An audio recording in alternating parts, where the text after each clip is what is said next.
Thank you. So next I invite Nilay Kundu from IIT Kanpur to kindly share his screen and start the talk.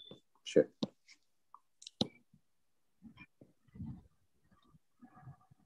So Nilay is going to talk about entropy current and second law in high dimensional theories of gravity. Yeah, I hope my screen is visible. Yeah, it is. Okay. I would like to start by thanking the organizers for giving me this opportunity to present our work. And I'll be talking about entropy current and second law in general diffeomorphism invariant theories of gravity. So please feel free to stop me at any point if you have any questions. The references for this talk are these two work which we did in the last 2 years, along with Shantanu Bhattacharya and Jyotirmoy Bhattacharya and a group of students. Anirban Dinda, Milan Patro, and Shubayu are students at NISER, and Pratex is a student at IIT Kanpur, PhD student. And both of our work are crucially dependent on another work which Aaron Wall did a few years back. So that's the references for this talk. So I'll start with some general motivation or introduction. In classical two-derivative Einstein's theory of general relativity, black holes are interesting solutions and they behave as thermodynamic objects so that we can associate geometric notions like temperature or entropy with them. And then we know via the area theorem that the area of of the event horizon of any black hole always increases. And this gives us a geometric notion of entropy, which follows by some laws in black hole mechanics. And by those laws, there is an intriguing similarity or analogy with the laws of thermodynamics. By the work of Bekenstein and Hawking, we kind of came to know that this is just not analogy. We can have a robust correspondence. For example, the fact that in general relativity, entropy is proportional to the area, we can fix the proportionality constant. So it's at that level. And we also know by the black hole mechanics, or so to say, the geometric notion itself helps us to kind of know a bit of something about first law and second law. Both of them are known to be satisfied. Now, in theories of gravity, which is beyond general relativity, we know that low energy limit of any UV complete theory of quantum gravity is expected to generate high derivative corrections to the leading two derivative Einstein-Hilbert action, for which this is my Ricci scalar and the leading two derivative action, and I can have other candidates which I will term as high derivative theories, and then I can have also apart from pure gravity, some matter fields which are present in the theory. And black holes are still solutions in such theories, and we should believe that they should retain their thermodynamic properties as well. So we should have a geometric definition in those kind of high derivative theories or general diffeomorphism invariant theories of gravity. And it's not necessary that the area of the horizon, or the event horizon, happens to be the same definition of entropy. So there is one such entropy, definition of entropy. Again, this is again some geometric definition, by which I mean, if I'm given the Lagrangian of a theory, which is something given here, with this calculation, I can compute this quantity S world, or it's called the world entropy, which will be the entropy of the black hole in such theories. And this definition was constructed. By construction, it satisfies the first law of thermodynamics. And then we should probably ask whether this should be valid. There should be any second law for such definition of world entropy. And in general, there is no proof, except for certain examples, that the second law is satisfied for world entropy. Actually, one can argue that there may be situations where this definition of world entropy does not satisfy a second law. I mean, this is known in certain examples. For example, if you take a particular model of a theory and then you do some calculations, but there is no general proof in any arbitrary theory of gravity. It is also known that the definition of world entropy has certain ambiguities, which kicks in once you go beyond the equilibrium or the stationarity, and these are called JKM ambiguities after the names of Jacobson, Keynes, and Myers. So the total definition of entropy will be the world entropy, and plus some terms which I will call as JKM, such that at the equilibrium or at the stationary point for stationary configurations, this SJKM will vanish. So there is no ambiguity for what is a definition of a black hole entropy in such theories at the equilibrium point. But when you would like to extend that to non-stationary processes, then one should think about how to fix these ambiguities and all. So the main question that we were after, actually, a lot of people have worked on this, is can we construct a proof, a general proof for a local version of a second law for dynamical black holes in arbitrary diffeomorphism invariant theory of gravity? And this is, when I say arbitrary diffeomorphism invariant theory of gravity, I'm not basically focusing on just GR, so extensions of GR, it's possible. And this is by itself, in my opinion, an interesting question just in the field of gravity. So I'm sorry for not quoting the proper references, but as I said, Aaron Wall in 2015 gave a construction where indeed a local version of the second law of black hole thermodynamics in such arbitrary diffeomorphism invariant theory of gravity was constructed, but it has some subtleties. So that's why we started to learn that paper, and then we understood that there are some subtleties, and it's a version of second law of thermodynamics which is local in time but not in the spatial extent. I'll be more explicit as I go along.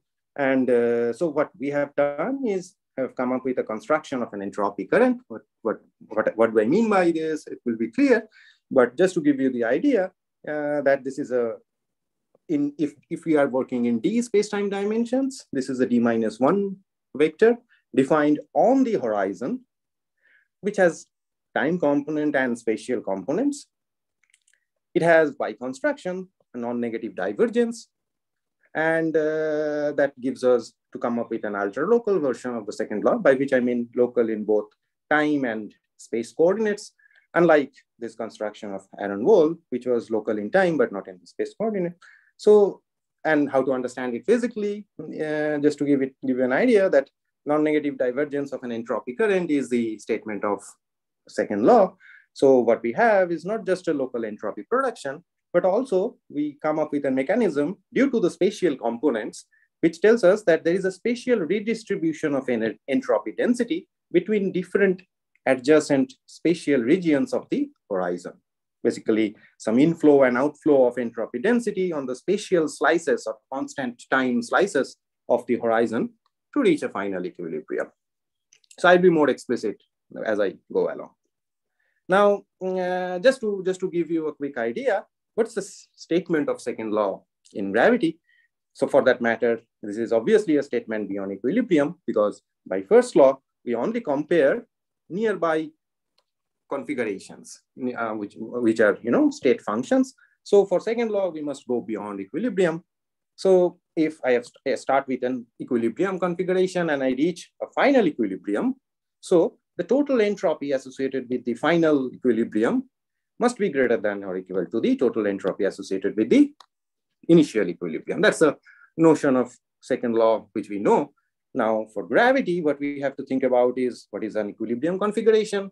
Technically speaking, that gives us a metric with a Killing horizon that we take as a stationary configuration or an equilibrium configuration. And then there should be a definition of an equilibrium entropy, which is valid at the equilibrium point. So some black hole entropy on the Killing horizon for initial equilibrium and the final equilibrium. And this black hole entropy could be the area of the horizon in Einstein gravity, and it would be world entropy in general high derivative theory of gravity. And just to mention this world entropy, if you consider for Einstein gravity, it reduces to actually area of the horizon. So we consider the most general diffeomorphism invariant theory of gravity. Ayerwal constructs such an example where we have an action which is some Lagrangian. The gravity part of the Lagrangian can have arbitrary dependence on the metric, the Riemann tensor, and covariant derivative of the Riemann tensors and such that. So this is what we start with. This is our theory. For matter part of the Lagrangian, we only assume that the stress tensor of that matter theory satisfies some null energy condition. And we don't consider anything beyond that. So we don't consider the matter to be quantum and it's having its own entropy. It's like the basic starting point of situations where we're trying to just understand if there is a definition like the area of the horizon in Einstein gravity, just a classical analysis. This is not even semi-classical where we treat the matter part quantum mechanically. So the equation of motion that follows from this theory will be given by this, where this T mu nu will follow from the matter part, and this capital E mu nu will follow from the gravitational part of the Lagrangian, and this curly E is the total equation of motion, or that thing.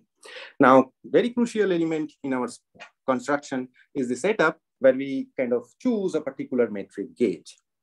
Now, for that, we have coordinates R, V, and Xi's. Let's say we are working in d-dimensional spacetime, and we are considering arbitrary dynamical black hole configuration. The horizon we choose to be fixed at r equals to 0. So this is this surface over here, which is at r equals to 0. And then the coordinates on the horizon are given by this V and Xi's. So R is a coordinate that flows along this green lines, which goes away from the horizon. On the horizon, we have this blue lines, which gives me the flow of the V coordinate. And these red lines are the constant V or constant time slices spanned by the coordinates Xi's. So what we say is that this any dynamical black hole spacetime can be brought to this particular metric gauge, where we have some conditions where, and additionally we have put some conditions like we choose this V and R to be affinely parametrized. So that brings us to this form of the metric.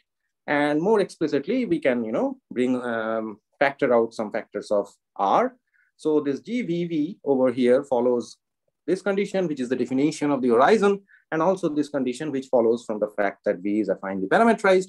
So ultimately, it will start with an R square over here. And this is arbitrary functions of R, B, and X. So such that we have X, omega I, and Hij as functions, metric functions, and we can have their del R, del V of nabla.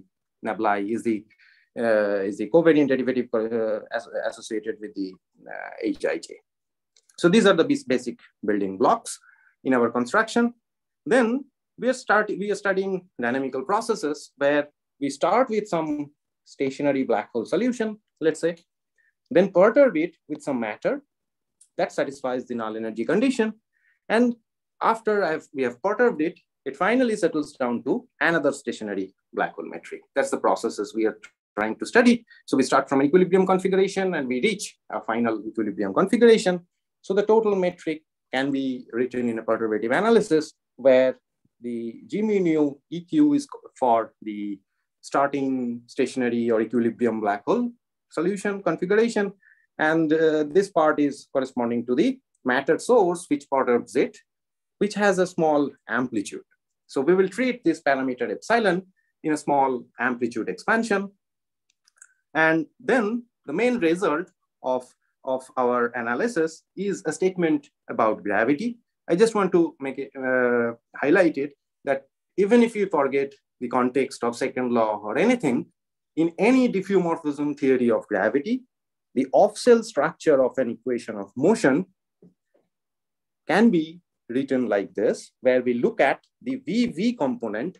I have determined what is the V and V coordinate. So the VV component, when computed at the horizon, will always have a structure like this, expanded up to order epsilon square. So this is the main result that we have obtained in our paper or in our work. And then we can use it and we can connect it to second law and all. Actually, that we have not done, that was done before. But this specific statement about any diffeomorphism invariant theory of gravity, this is basically what we have done. So just to highlight that this Hij is the induced spatial metric on codimension 2 constant V slices of the horizon. H is the determinant. Nabla is the covariant derivative compatible with Hij. And now, so as you have figured out that, or as I've already told you, this curly EVV has two parts, EVV and TVV. So this is actually the gravity part of the equation of motion, or rather VV component of its up to linearized order in the amplitude of the fluctuation. So this is the main result. And now we will use it to connect it to the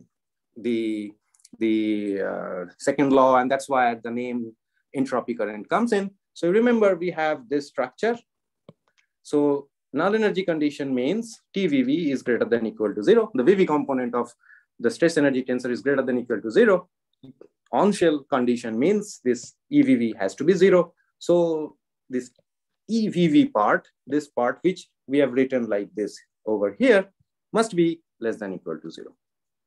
Now, if you look at this structure, then we also assume that in the future, we settle down to another stationary black hole configuration, which means the quantity inside should settle down to 0 as V goes to infinity. So this object is an object which goes to 0 as V goes to infinity, and its V derivative is less than equal to 0. So this object as a function of V is a monotonically decreasing function, but it goes to 0. So this quantity is greater than equal to 0 for all finite V. Now if you look at this, we should now probably justify why we call it entropy current. So we have argued this thing, and this JV quantity over here looks like an entropy density with the JKM ambiguity is fixed, and it should match with the world entropy when equilibrium limit is taken. This JI component actually gives us the entropy current density, which signifies a spatial flow of entropy locally at each point of constant V slices of the horizon. And we have argued that this is indeed true. So that's what I will probably do in the rest of the time that I have. So we use a residual coordinate transformation freedom. So we have fixed the gauge to be like this, which still gives us a freedom to do a scaling of this type, where this R coordinate is scaled by a constant parameter lambda like this, and the V coordinate is scaled with the inverse factor of lambda. And we can show that this is generated, by this vector field, and we call this the boost transformation. Actually, this is in the perpendicular plane of the horizon, in the V and R plane. This is like a boost transformation. And then I should tell you what is we have taken an order epsilon square limit, right? So how to take that limit? So under this transformation, which is generated by this vector, this metric is invariant, by which I mean that this G mu nu, which I have written here, if you take a Lie derivative with respect to the vector xi, which is given by this vector, is 0. And if you see the differences over here, where the metric functions can depend on the factor V, but the R and V always comes as a product. So any general space-time can have any dependence on R and V, but for stationarity, this has to be R times V. And this is actually the boost symmetry, or I've defined for you the equilibrium limit. And then you can define how any generic quantity A, which is built out of the derivatives of the metric components and their derivatives, how do they transform under this boost transformation? So the metric remains invariant, and if any quantity A transforms with a factor lambda to the power W, then W is called the boost weight of that quantity A.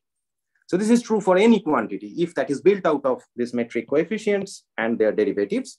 And you can see that this quantity R and V have boost weight +1 and -1. All the metric functions are boost invariant, because if you see X, it has a factor of R square and a factor of V square. So X is boost invariant, omega I is boost invariant, and Hij is boost invariant. So we can classify everything in terms of their boost weights. And basically, if you take the Lie derivative of any object, then it transforms like this. And from there, you can see that this W, if you have, look at the components, then it's number of V coordinates minus the number of lower R indices, which is there. That gives me another way of understanding what is the boost weight.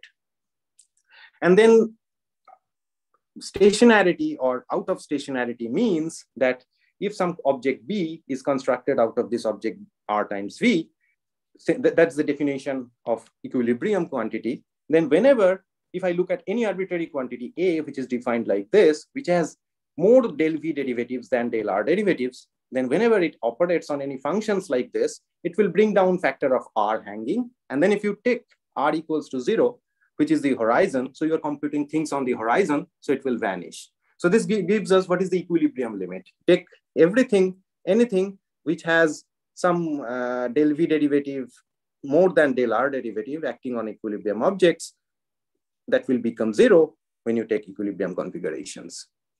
So I'll skip these things, and this will also kind of tell us how to organize things which are of order epsilon, which is the breaking of this stationarity.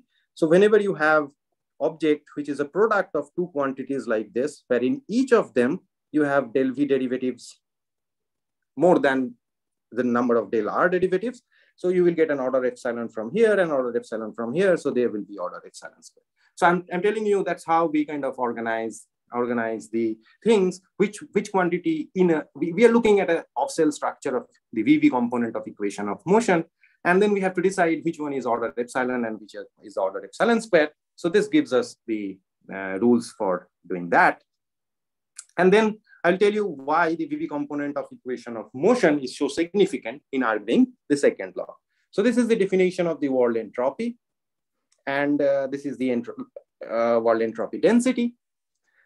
Let's say this one is from the Einstein gravity, and this part is from the higher derivative part of the Lagrangian. Now, this is a valid definition at equilibrium. If you have any out of equilibrium pace, then that part should vanish when you take the equilibrium limit, because the world entropy is valid at the equilibrium point. So what are possible S corrections that you can add to the world entropy that can give you an extension of the entropy for non-stationary or non-equilibrium quantity? Now what you do is this S total is defined like this, and you take a V derivative of it and define something called this theta, which is like the expansion in the Rai-Choudhury equation, the expansion of null generators, congruence of null generators. And then you take a further del V derivative of that. So it's just organize it up to order epsilon square. This comes like this. So no equation of motions has been used till now. Now, if you use the equation of motion, you can change this RVV in terms of TVV and the EVV which is the contribution to equation of motion from the higher derivative part. So that takes us to this quantity. Now you see, if we are in Einstein gravity, these two parts are not there. And then if you impose TVV is greater than equal to 0 by null energy condition, so you say del V theta, which is here, is negative. So del V theta is negative, and theta goes to 0 as you go to V equals to plus infinity. So theta is always positive. Now if theta is positive, del S total is positive, and that gives us the area increase theorem, basically. But for higher derivative theory, we have these two parts. Now, if they cancel themselves up to order epsilon square, then we can get a proof for the second law. And you see that this is what we want, and this is what we defined as a entropy current. Now, if you see they are of the same structure, if you can identify this JV with this object, and that gives us the thing that this component that, so this was a result just by looking at the equation of motion. And now if you take the equilibrium limit, it indeed gives us the entropy density for the world entropy. So I'll skip the details. I think I don't have enough time. I think you have 5 minutes. Okay. You have 5 minutes. So, yeah. Thank you. So so this is what actually we did. So now just let me tell you how did we do it? Just to tell that, so we need to look at the structure of equation of motion, the VV component of the equation of motion. We just use the IR world Noetherian prescription, where the variation of the Lagrangian is related to the equation of motion plus a total derivative. So we can massage this, and we can probably arrive at an equation like this, where this EVV is the VV component of the equation of motion, theta is the theta that you get here. Basically, these are the symplectic potential or symplectic current, symplectic 2 form, this Q mu nu. But I mean, what is important is that we know from the construction of IR and world what they are. If I'm given a Lagrangian, any diffeomorphism invariant theory of gravity, if you give me a Lagrangian, I know the expression for theta and Q mu nu. So all that we did was to kind of look at those definitions given in IR and world, and then just see if they can be arranged in that structure. That's what we actually did, and we used this boost invariance and all. So basically, you can see that theta r is given by this expression, Q is given by this expression, and from there you can prove that up to order epsilon square, the VV component of the equation of motion looks like that. So what it does is actually it gives us an algorithm where, JV and JI we can take a theory, take its Lagrangian, compute this theta and Q, look for this B naught and this Q tilde, and then we will know what is the JV and JI. So that's what we did. It gives us an algorithm for this JV and JI. And then, in one of our paper from 2020, we actually, forget all this. That's what actually we did first. We took specific models, like examples of theories, and computed the VV component of the equation of motion. And it needs clever reorganizations, but you can indeed check that you get some JV and JI, which are given here. And then you can follow this algorithm that we kind of came up with, this abstract proof, and then see whether they matches, and they exactly matches. So that gives us a confidence that it works. So I will end with just an interesting understanding of this.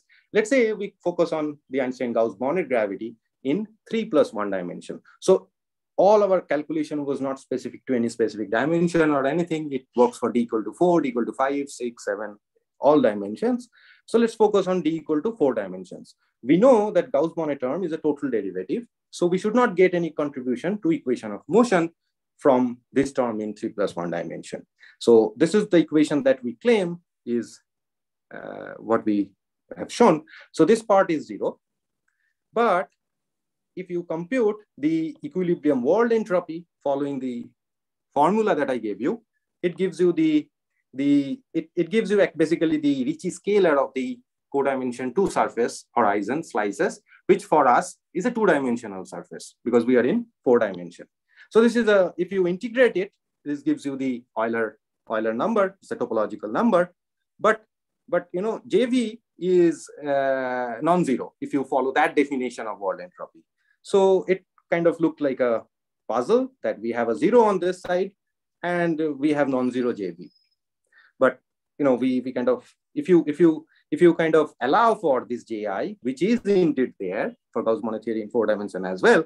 So there is an identity in 2 dimension basically, which tells you this right-hand side is also 0 and the left-hand side is also 0. So it's a 0 versus 0. So what happens is the total entropy probably doesn't change because this is an Euler number, but a non-zero spatial current accounts for the change in the local entropy density. So for future directions, one major abstraction over here was the fact that we chose a particular gauge of the metric. So it's not a covariant construction. And also secretly the null surface, a lot of bad thing happens. The metric goes degenerate and stuff like that. So we should basically come up with a covariant construction of this. We can extend it beyond linear amplitudes. we should have a fluid gravity interpretation, because if we do the whole analysis in ADS space, in the boundary, we have a fluid gravity construction that gives us an entropy current. So probably there should be a map that will give us the entropy current on the horizon. And there are also interesting connections with holographic entanglement entropy and stuff. So I will end it here. Thank you for your attention. Thank you, Nilay, for a very nice talk. So there's question, and for question. I see Agniva raising her hand for a question. Please go ahead with your question. Hi, so I have two small questions. One, it seemed this EVV expression that you wrote, it seemed that everywhere it is order 1 and then order epsilon square. Well, so this part will have order epsilon or whatever it is. But okay, so there is also an order epsilon and an order epsilon squared term. I mean, yes. Okay. Okay, and these black holes whose corresponding entropy, are they charged? Do they have some angular momentum, or is it like nothing? I mean, it can have anything actually. That's the interesting thing. You know, we don't look at the solution. We don't do it on shell. We are, you know, okay. I mean, ultimately it should be a solution of the equation of motion, and it should come up with its own mass and charge. What are the charge that's are the charges, but we are just making statement about the off-cell structure of equation of motion, and that is so powerful that gives us all this thing. And you know, we probably ultimately put it to equals to 0 and look for particular metric or Schwarzschild curve, whatever you want in ADS space, or okay. So it can have. I mean that part was not very important for our construction. No, but the reason I ask is, yeah, I mean, somehow it should appear as in the final expression for your entropy, right? Yeah, it should have, but you know, we have not been very, so they will probably enter through this expression. So if you take particular, work it out for particular, you know, theory and particular theta q bit tilde. So this part is for the JKM ambiguity, and this is the world entropy base. Okay. And this pre-symplectic potential that you wrote, the theta, capital theta, I mean, is it globally exact? Yeah. All that stuff actually. Okay. Yeah. I mean, well, if you ask me if it's we have just looked at diffeomorphism invariant theory of gravity. So it's one of our feature directions. Probably we are looking at, if you have, you know, Chance-Simmons theories of gravity, what will happen and all that stuff. But other than that, everything that we know about this theta and q mu, they still holds here. Okay. Thank you. Okay, TIFR has a question. Please go ahead with the question. Hi, Nilay. That was a spectacular talk. Two sort of questions. Yes. The first one was probably is not very important, but you said you said that one of your conditions was this null energy condition that was the on the stress tensor. Now, yes. The stress tensor is defined as whatever appears on the right-hand side of the modified Einstein equations. Is this right? Yes. So I was. If you take, I was wondering whether that condition was invariant under field redefinitions of the metric. By which I mean, you know, you could think of the stress tensor as being like the derivative of the Lagrangian with respect to the metric. Yes. And if this condition is true with one.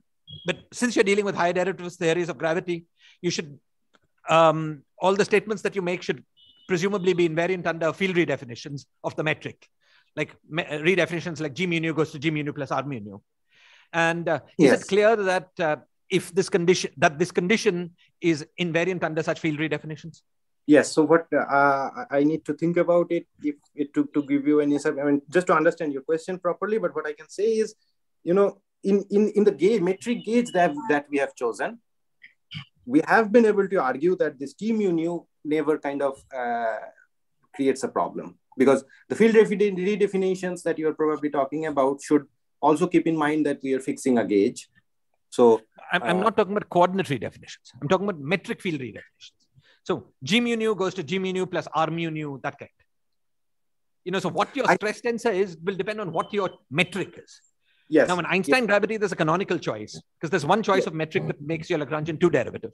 But once you go to higher derivative theories of gravity, there's no canonical choice anymore. and one should allow field redefinitions of the metric. And I was wondering whether this condition that you imposed was, if it was true in one frame, one field frame, would be true in others as well. I think it's not very important for your proof because it's perturbative. Not very important for our proof. For example, just like theories, like, if you look at F of R theories, then field redefinition can bring it to Einstein gravity plus matter, scalar fields. Right. So those kind of situations will be taken care of by our construction, but I'm not sure, I'm not able to say about other cases. For example, if Riemann type of theories, it certainly works, but is there a general proof that this T mu greater than 0 is still true? That I'm not able to come up with an answer right now. Okay, one more question, if that's okay, Swapna. Yeah. Okay. Yeah. Okay. At the end of your talk, you talked about generalizing this theorem to nonlinear order as one of your future directions. Yes. I was wondering whether you expected it to apply at nonlinear order to every theory of gravity, or your expectation would be that it would fail at nonlinear order for most theories of gravity, and this would be a criterion for allowing for good theories of gravity. For instance, if you took Einstein-Gauss-Bonnet in 5 or higher dimensions, we know that such theories violate causality. So somehow sick theories, and perhaps the sickness will show up in the fact that there is no positive energy theorem for such theories at nonlinear order. Is this a possibility? This is a possibility, but I will give you even the simplest example. Einstein gravity. This is not true that the structure of this equation of motion that I've told you holds true beyond the linear order. But interestingly, the extra term that appears comes with a definite sign that makes the del V theta with the desired sign. Right. So that's consistent with the fact that Einstein gravity is a good theory. But it is a good theory. Know that Einstein-Gauss-Bonnet in 5 dimensions and higher is not a good theory because it violates causality. It will show up in one of its. It will show up in one of its avatars. But yeah, I don't know. But I just wanted to mention that in one of our old work, we have actually looked at the Einstein-Gauss-Bonnet gravity, but not in an amplitude expansion, but in the frequency expansion. There we could, complete the proof up to all order in the Gauss-Bonnet parameter. So I don't know, but what you are saying is definitely a possibility. Thank you. Okay, so Amita Virmani has a question. Please go ahead. Yeah, thank you, Nilay. Very nice talk. Actually, I have a question about one of the last slides where you mentioned this Gauss-Bonnet thing. So this GI, so this go below. Yeah. So these KIJ terms, these terms comes from your algorithm for constructing the GI. I did not follow that. Yeah, I mean, so it will come. So if you are not interested in this probably sophisticated higher world construction and all, you can just take the equation of motion and just write in brute force. Then you will see that this structure is there. And also this comes from our JV and JI type of algorithmic structure as well. Okay, and related point, so this JV and JI, so maybe you were not able to go into too much details in your talk, but JV and JI, the notation that you have used, they must form a vector on the null surface. Yeah, and, they could form, but I should have written this whole combination as some del mu J mu, but I'm not doing this because there are subtleties on the null surface, it's degenerate, so how would you take an inverse and all? But probably it's one of the future direction that you can come up with a covariant analysis, maybe some near horizon symmetries like, I don't know, Carolean or BMS or whatever people are studying this in these days recently. So maybe that's the thing. So it should be written, but I'm not writing it because then I will have to ask the question that in your analysis, it does turn out is as a tensor with V index only, and GI turns out as a tensor with I index only. Yes. So I guess, yeah, thanks. Okay, the last question is by Madhava Hall. Please go ahead with your question. Yeah, I see a raised hand from Madhava Hall. Am I audible? Yeah, I can hear you. Hi, thanks for the talk.